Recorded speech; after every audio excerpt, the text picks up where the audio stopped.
So ಯಾರ್ಯಾರು banking ಎಕ್ಸಾಮ್ಸಿಗೆ prepare ಆಗ್ತಿದ್ದೀರಾ, 2 attempts ಕೊಟ್ಟಿರ್ತೀರಾ ಅಥವಾ 3 attempts ಕೊಟ್ಟಿರ್ತೀರಾ, clear ಆಗ್ತಿಲ್ಲ, ಕಷ್ಟ ಆಗ್ತಿದೆ, ಇದು 2 ಪರ್ಸ್ಪೆಕ್ಟಿವ್ ಆಗುತ್ತೆ.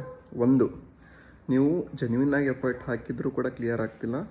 ಇನ್ನೊಂದು, ಜಸ್ಟ್ ನಾರ್ಮಲಾಗಿ ಪ್ರಿಪ್ರೇಷನ್ ಮಾಡಿಕೊಂಡು ಕ್ಲಿಯರ್ ಆಗ್ತಿಲ್ಲ ಅನ್ನೋದು. Okay, so if you are really genuine ಇದ್ದರೆ ಡೆಫಿನೆಟ್ಲಿ ಕ್ಲಿಯರ್ ಆಗುತ್ತೆ. ಓಕೆ, ನೀವು 3rd ಅಟೆಂಪ್ಟ್ಸ್ ಅಂತೆ ಅಲ್ಲ, ಇನ್ನೊಂದು ಅಟೆಂಪ್ಟ್ಸ್ ಕೊಟ್ಟರೆ ಡೆಫಿನೆಟ್ಲಿ ಕ್ಲಿಯರ್ ಆಗುತ್ತೆ. ಓಕೆ, ದಯವಿಟ್ಟು ಗಿವ್ ಅಪ್ ಮಾಡೋಕ್ಕೆ ಹೋಗಬೇಡಿ.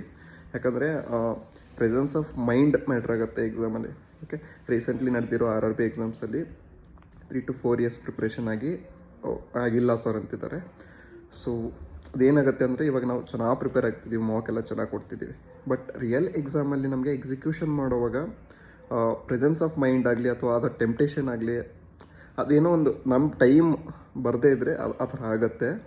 ಸೊ ದಯವಿಟ್ಟು ಡಿಮೋಟಿವೇಟ್ ಆಗಿ ಡಿಸ್ಕರೇಜ್ ಆಗಿ ಬಿಡಕ್ಕೆ ಹೋಗಬೇಡಿ. ಜಸ್ಟ್ ಈಗ ಓಕೆ, ನೀವು 3 years ಮಾಡಿದ್ದೀರಾ, ಜಸ್ಟ್ ಒಂದು ಲಾಸ್ಟ್ ಅಟೆಂಪ್ಟ್ ಅಂತ ನೆಕ್ಸ್ಟ್ ಇಟ್ಕೊಂಡು, last attempt in the sense ಅದೊಂದೇ ಲಾಸ್ಟು, ಇನ್ನು ಮುಂದೆ ನೀವು ಟೈಮ್ ಇದ್ದರೂ ಕೂಡ ಮಾಡಲ್ಲ, ನಾನು ಇದೊಂದೇ ಲಾಸ್ಟ್ ನನಗೆ, ಆ ಥರ ಅಂದ್ಕೊಂಡು ಇನ್ನೊಂದು ಅಟೆಂಪ್ಟ್ಸ್ ಕೊಡಿ, ಡೆಫಿನೆಟ್ಲಿ ಕ್ಲಿಯರ್ ಆಗುತ್ತೆ. ಯಾಕಂದರೆ ನಮ್ಮ ಟೈಮ್ ಬರಬೇಕು, ನಮ್ಮ ಲಕ್ ಬರಬೇಕು. ಇಫ್ ನಮ್ದು ಇಷ್ಟೆಲ್ಲ ಎಫರ್ಟ್ಸ್ ಇದ್ದರೂ ಇಷ್ಟೆಲ್ಲ ಟೈಮ್ ಕೊಟ್ಟು ನಾವು ಗಿವ್ ಅಪ್ ಮಾಡಿಬಿಟ್ವಿ ಅಂದರೆ it's a waste of time ಆಗಿಬಿಡ್ತು. ಓಕೆ, ದಯವಿಟ್ಟು ಗಿವ್ ಅಪ್ ಮಾಡೋಕ್ಕೆ ಹೋಗಬೇಡಿ.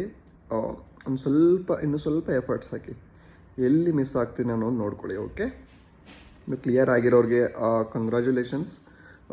Just prepare for interview. Okay, interview in the sense ಇಂಟರ್ವ್ಯೂವಿನಲ್ಲಿ ಏನೇನು ಬರುತ್ತೆ ಎಲ್ಲ ನಾನು ಇನ್ನೊಂದು ವಿಡಿಯೋದಲ್ಲಿ ಹಾಕ್ತೀನಿ. Concentrate on current affairs and banking awareness, specially for RRB PO interviews. ಅದಾದರೆ ಯೂಸ್ ಆಗುತ್ತೆ. ಓಕೆ, ಸೊ ಏನೇ ಇದ್ದರೂ ಕೂಡ ಗ್ರೂಪಲ್ಲಿ ಹಾಕಿ ಅಥವಾ ಟೆಲಿಗ್ರಾಮಲ್ಲಿ ಮೆಸೇಜ್ ಮಾಡಿ. Okay, we are for you. Okay, thank you.